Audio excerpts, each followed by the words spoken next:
Section 22 Compulsory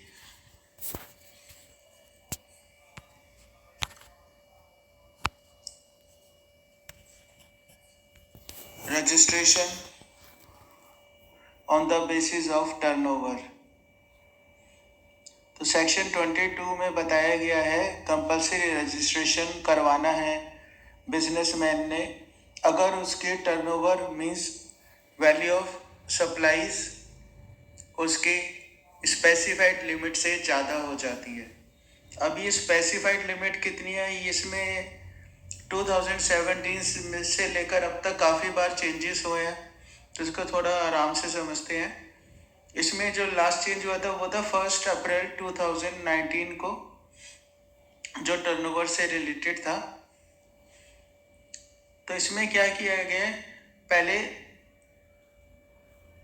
इसमें कुछ special category states बताई गई हैं, जो टोटल 11 हैं, जिसमें है आपकी मणिपुर, मिजोरम, नागालैंड, त्रिपुरा। इन चारों को मैं पहले बोल रहा हूँ। उसके अलावा 7 और हैं, अरुणाचल प्रदेश, सिक्किम, हिमाचल प्रदेश, उत्तराखंड, मेघालय और असम।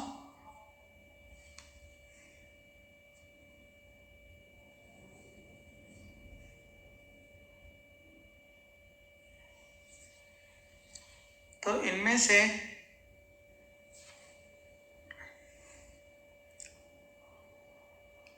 अब ये जो लिमिट है ये गुड्स के केस में अलग है और सर्विसेज के केस में अलग है। अब जो 4 स्पेशल कैटेगरी स्टेट्स हैं, मणिपुर, मिजोरम, नागालैंड और त्रिपुरा, इसके लिए टर्नओवर की लिमिट है 10 लाख रुपए पूरे साल की, अप्रैल टू मार्च। फिर चाहे वो गुड्स की हो चाहे सर्विसेज की हो या दोनों की हो, तो टोटल लिमिट इसके लिए 10 लाख रुपए है। इसके अलावा 6 स्टेट्स और ले लेते हैं जो कॉन्स्टिट्यूशन में स्पेशल कैटेगरी स्टेट्स हैं। उनके नाम है अरुणाचल प्रदेश, मेघालय, सिक्किम, उत्तराखंड, तेलंगाना और पांडिचेरी। तो ये जो 6 स्टेट्स हैं, इनमें टर्नओवर की लिमिट है 20 लाख रुपीस। अगर उससे ज़्यादा टर्नओवर होगी वहाँ से सप्लाई की तो आपको रजिस्ट्रेशन कंपलसरी है। ये 20 लाख की रुपीस गुड्स के लिए भी है और सर्विसेज के लिए भी है, और अगर दोनों करते हो तो दोनों के लिए भी है। अब बच गई बाकी 2 स्पेशल कैटेगरी स्टेट्स, असम और हिमाचल प्रदेश, और इसके अलावा बाकी सारी स्टेट्स और यूनियन टेरिटरीज भी बच गई। तो उनको हम तीसरी कैटेगरी में ले लेते हैं, जिनके लिए गुड्स के केस में जो लेटेस्ट चेंज हुआ तो लिमिट है 40 लाख रुपए, और सर्विसेज के केस में या गुड्स और सर्विस बोथ है तो उस केस में लिमिट है 20 लाख रुपए। तो एक तरह से आप समझ सकते हैं पहली 4 स्टेट्स मणिपुर, मिजोरम, नागालैंड, त्रिपुरा के लिए लिमिट 10 लाख रुपए है, गुड्स हो या सर्विस हो।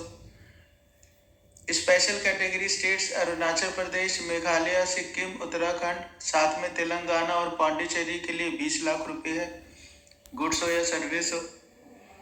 और 2 स्पेशल कैटेगरी स्टेट्स असम और हिमाचल प्रदेश, और बाकी सब स्टेट्स और यूनियन टेरिटरीज के लिए लिमिट है 40 लाख गुड्स में और 20 लाख सर्विसेज में, या गुड्स और सर्विसेज की दोनों का कंबाइंड है तो 20 लाख। अब इसमें ये ध्यान में रखना है कि अगर आप 2 स्टेट्स में काम करते हैं तो दोनों की टर्नओवर मिला के ये लिमिट देखी जाएगी। अगर 4 स्टेट में काम करते हो तो चारों की लिमिट मिलाकर ये लिमिट देखी जाएगी। आप सपोज करिए आप त्रिपुरा में भी काम करते हैं और दिल्ली में भी काम करते हैं, तो फिर लिमिट आपके लिए 10 लाख रहेगी, ना कि 40 लाख रहेगी। इसी तरह अगर आप अरुणाचल प्रदेश और दिल्ली में काम करते तो लिमिट आपके लिए 20 लाख रहेगी, ना कि 40 लाख रहेगी गुड्स के लिए। तो ये चीज़ को थोड़ा सा समझना है। और साथ के साथ अगर आप नॉन टैक्सेबल गुड्स में भी सप्लाई करते हैं तो उसकी टर्नओवर को भी ध्यान में रखा जाएगा। इसके आगे चलते हम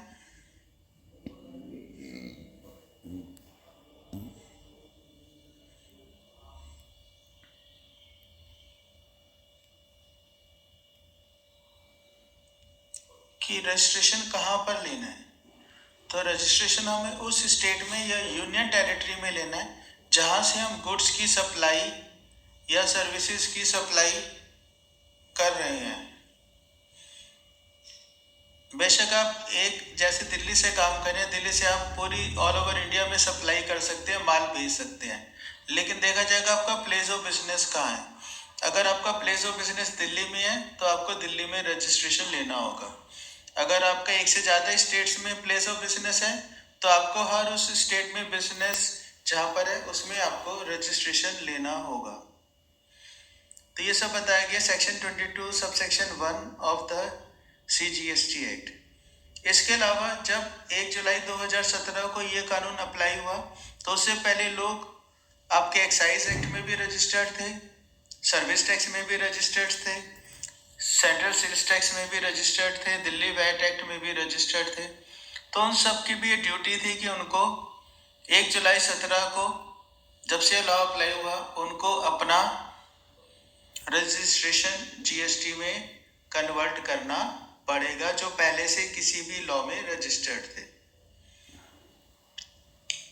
इसी तरह से अगर आपका बिजनेस ट्रांसफर हो जाता है एज ए गोइंग कंसर्न तो उस केस में भी आपको अपना रजिस्ट्रेशन दोबारा से करवाना पड़ेगा। जो ट्रांसफर ही होगा जिसको बिजनेस ट्रांसफर किया गया, अगर ट्रांसफरर रजिस्टर्ड है और बिजनेस ट्रांसफर किया गया है तो ट्रांसफरी को भी रजिस्टर करना होगा। Similarly in the case of amalgamation and demerger, amalgamation में अगर अमेलगमेटिंग कंपनी रजिस्टर्ड है तो अमेलगमेटेड कंपनी को रजिस्ट्रेशन लेना होगा। इसी तरह से डीमर्जर में अगर पहले से कंपनी से रजिस्टर्ड है तो बाद में जो कंपनीज बन रही है उनको भी रजिस्ट्रेशन लेना होगा, राइट। अब एक चीज़ मैंने आपको बताया कि 1 अप्रैल 2019 से कुछ स्टेट्स में लिमिट जो सिर्फ गुड्स में काम कर रहे हैं उनके लिमिट बढ़ गई थी 40 लाख रुपए, लेकिन इसमें कुछ एक्सेप्शंस भी हैं। एक्सेप्शंस ये हैं कि जो सेक्शन 24 में कवर्ड होते हैं उनको कंपलसरी रजिस्ट्रेशन लेना है, उनके लिए लिमिट को ध्यान में नहीं रखना। मतलब उनके टर्नओवर चाहे कुछ भी हो, चाहे 1 लाख रुपए 2 लाख रुपए भी हो, लेकिन अगर वो सेक्शन 24 में कवर्ड है उसमें वो कंपलसरी रजिस्ट्रेशन उनको करवाना है तो करवाना है, फिर उनके लिए टर्नओवर की लिमिट कंसिडर नहीं की जाएगी। इसी तरह से आगे इसमें लिखा है एक्सेप्शंस में जो आइसक्रीम या अदर एडिबल आइस या पान मसाला या चैप्टर 24 के गुड्स जैसे tobacco, manufactured tobacco, fly ash bricks, fly ash blocks, bricks of fossil mills, building bricks, earthen और रूफिंग टाइल्स, इन सब में जो काम करें इनको कंपलसरी रजिस्ट्रेशन करवाना है। साथ ही साथ जो लोग इंटर स्टेट सप्लाई कर रहे हैं, एक स्टेट से दूसरी स्टेट में, तो उनको भी कंपलसरी रजिस्ट्रेशन करवाना है। तो ये सब बातें बड़ी इंपॉर्टेंट थी जो कि हमने समझी सेक्शन 22 के अंदर।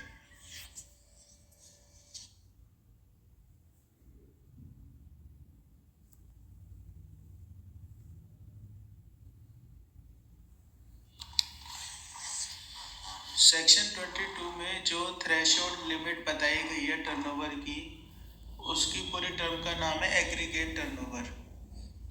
एग्रीगेट टर्नओवर को डिफाइन किया गया है सेक्शन 2 सबसेक्शन 6 में।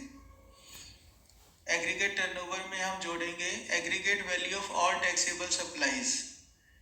परचेज को नहीं, हम सेल की सप्लाई की बात कर रहे हैं। और साथ में हम एग्जेम्प्टेड सप्लाईज की वैल्यू को भी जोड़ेंगे, एक्सपोर्ट ऑफ गुड्स और सर्विसेज को भी जोड़ेंगे, inter state supply of goods and services भी जोड़ेंगे। ये सब सप्लाईज वही जोड़ेंगे जो एक सेम परमानेंट अकाउंट नंबर से की जा रही है, पूरे इंडिया के अंदर जो की जा रही है हम उनकी बात कर रहे हैं। पर इसमें हम कोई भी टैक्स का अमाउंट नहीं जोड़ेंगे, ना सेंट्रल टैक्स, ना स्टेट टैक्स, ना यूनियन टेरिटरी टैक्स, ना IGST, ना ही सेस।